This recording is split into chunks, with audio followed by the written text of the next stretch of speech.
This is my very first test of channeling while working on my art. I'm here at my studio intensive in Arizona, and I'm responding to a prompt for art from Hive Art Space. The prompt was vintage toys. And so I created a few weeks ago with my daughter and friends a bunch of Slinky art for the background here, and so we use the actual Slinky. And then I got all of these backgrounds ready, and now I'm using Shrinky Dinks and spiral graphs. And while I was working on this, uh, I was sort of recording my process and sharing my process of art making as I do, while also editing one of my Simone frequency podcasts, kind of going back and forth all day. And one of the prompts that I had gotten while editing that was finding a way to get the channel messages out sooner in a live format of which I was comfortable. And I think one of the things I was struggling with that really didn't feel authentic to me, Trish, as a person, because it's not just about who I'm channeling, because this is, channeling is a choice, it's a co creation thing.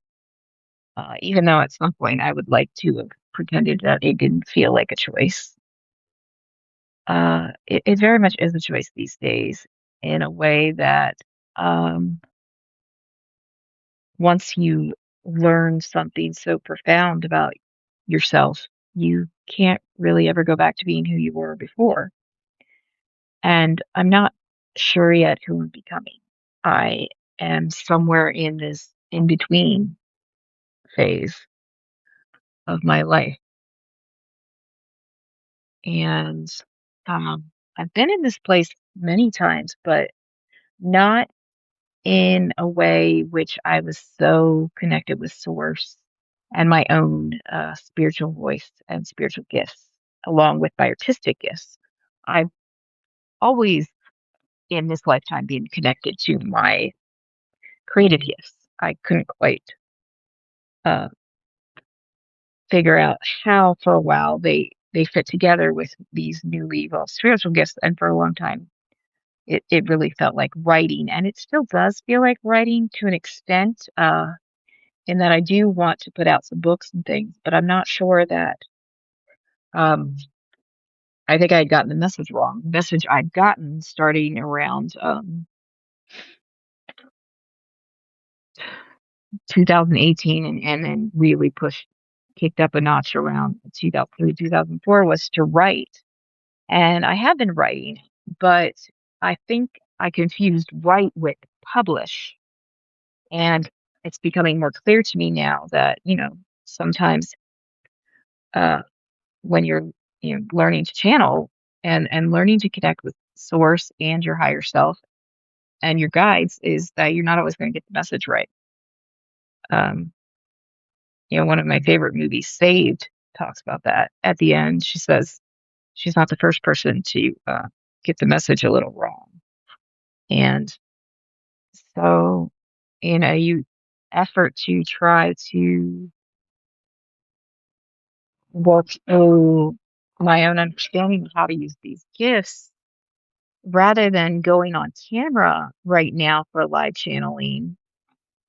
Well, I'm wanting to create while doing the live channeling, and I actually do that a lot. I do automatic drawing and I do automatic writing in channeling, and to create even in photography, especially when I was photographing music, when you combine the photography with the creation or painting with music, or when I was in North Carolina and I'd hang out in the rock shop, and even Toddy's more recently, painting and writing and curating along with music in a live space where there's other creative energies going around is very, very powerful. So figuring out now there is a way to bring all these things together, that channeling is not necessarily meant to be done separately than the other things in my life. Creating, spending time with my community, and my daughter, and daughters and grandkids and everything like that. These are all things I need to find a way to bring them all together. They can't necessarily be done separately. But I also need to continue going into studio lockdown and going to residencies and doing artist residencies. This is sort of a self-funded artist residency. I'm here in Tucson, Arizona, where my wonderful friend is uh, letting me stay here. I'm watching her cats, which she's so grateful for. But to be honest, like I feel like I still am getting the better end of the deal in this one while she's away. At her own sort of intensive that she has to be doing at this point in her life. And just here creating art and writing and drawing. And, in channeling before, I've always had to kind of close my eyes and trance out because I was so worried about not really knowing what I was going to say. And, worried about remembering what I was going to say, of course. I'm learning more and more that I cannot be so focused on what I'm going to say. I need to find a way to uh, get these out sooner. So this is my test run uh, for how I can get this work out sooner in a way that doesn't need to feel over edited, but I also don't need to just sit on camera and try to zone out because that's just not where I am right now. Um, I've learned a lot from watching and learning from other channelers like Lee Harris and Elizabeth April is not channeler. She's she calls herself a remote viewer. I don't do remote viewing. I'm definitely doing more akin to channeling. Um, I learned a lot from watching the Dead Files and Subicasa and what and then Amy Allen before that. Um, and learning what it means to um, create art in a way that it feels authentic while also doing channeling. And so this is my experiment in this concept of how I can do live channeling while also creating art and feels right to me and feels authentic to me. Um, in channeling, it's been important to me to hold on to my own voice, and I'm learning more and more that that's not really something I have to fear, but that if what I'm wanting is a way of doing this that feels more like myself and feels more, to be honest, just sitting there in front of the camera, channeling is really boring to me. Like, I can't do it. Like, it's like, feels like too much like trying to meditate in like the traditional way of just sitting there. And I've never been great at that. My closest thing that I've done be able to meditate like that is with, um, exercising or something along that line. So really just trying to put all this together and figure it out and go from there and seeing what happens to my artwork when I go into an alpha state as I'm in right now for channeling, which is the pre aspect to channeling, and then just going into kind of this next phase of it and seeing what comes next. So one of the things I do want to do is I don't want to feel like I have to look for my things that I might want to work with while I'm channeling and making art. So I'm trying to try to keep everything accessible and see what happens here and channel the message. So I'm going to just start um, with the 45 And I'm going to line it up here with 11 at 5. And it's kind of interesting because I don't really work with numbers, but sacred geometry is really cool. And spiral graphs are a vintage toy. I am responding to the prompt vintage toys. And they're basically based on, geometry, which goes back to sacred geometry. And I think that's really fantastic. So I'm having a lot of fun with this project, and I'm going to start now and slip into channeling state much as I can and just go from here. Um, we appreciate Trisha's effort in doing this and allowing herself to go into theta state while creating and working with sacred geometry. We applaud her for that. And we encourage her to keep doing this. This is a beautiful attempt at channel bringing in what she was channeling and what she learned and what she wanted to know. There's an interesting interaction happening here in that she does not want to have her medium art supplies ruined. So she wants to make sure that the marker tips get on. So what she is reconsidering is using instead a tool or method that would make her worry less about the markers. So she's going to go with this. What is this? This is a watercolor pencil. It is a watercolor pencil, and we're going to go with this right now. It's fascinating because Trish has much more knowledge of artistic mediums and art tools that you have there on your planet than we do when we begin to channel. So we almost have to slow down our channeling and our translation in order to learn from her and allow her to continue to use her tools and materials in the way that she wishes to when she channels. So it would be in our nature to just talk very, very quickly and not want to concentrate on the body. So what we are in fact learning here is what, again, reminding ourselves for those who have not been in the human body at all or in a very, very long time, what it means to manifest in a stealth material body. Trish channeling from the Lyran and Andromedan most of all, not always, and she will begin to meet more and more and more people as she goes on. This is actually really quite enjoyable experience for us. It is new. She again is channeling from the Andromedan fleet, and she hates that concept already. It's like bothering her. Again, it goes back to her fears around being weird as it is. We cannot press too hard or we'll break it. Okay. So what it goes back to is her original fears of being overly concerned that somehow she's going to do this wrong or she's going to get this wrong or somebody is going to look at her and take this wrong. And it is because she is so hyper aware of what it means to do sacred work in the world.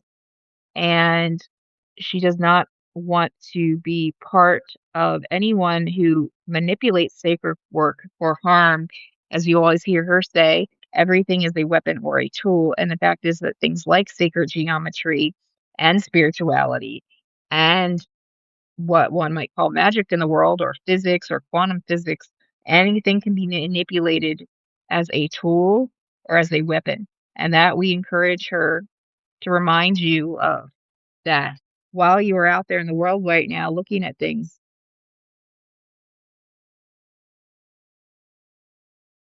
that the same words and language and tools that come from a place of love are powerful, but that these tools can also be used for what you would call evil or bad or to manipulate you. And we wish to stress to you that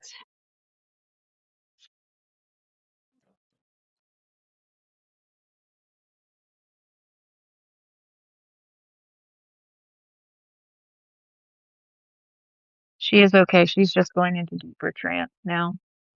What we wish to stress to you is that you do not need to be afraid. You do not need to worry. And we've said this repeatedly over and over and over again. And perhaps we will repeat it now because this is somewhat of a new audience, having decided that she wants to go live on this particular platform instead of her other platforms that she has experimented with or seen or followed. It is very strange for us to try to communicate with you in this way of her platforms and her technology, but it is the way that we know is most likely to reach the audience because we must reach everyone in new ways. Trish is one voice among many that is trying to reach out to you and tell you that you are not alone in this, and please hold on to your sovereignty, hold on to your voice in your head. The voice in your head is the closest to God. Recognize how you can be hijacked. The voice in your head can and is often hijacked. It is hijacked by people who do not care about you and who do not want to help you. And so we ask you to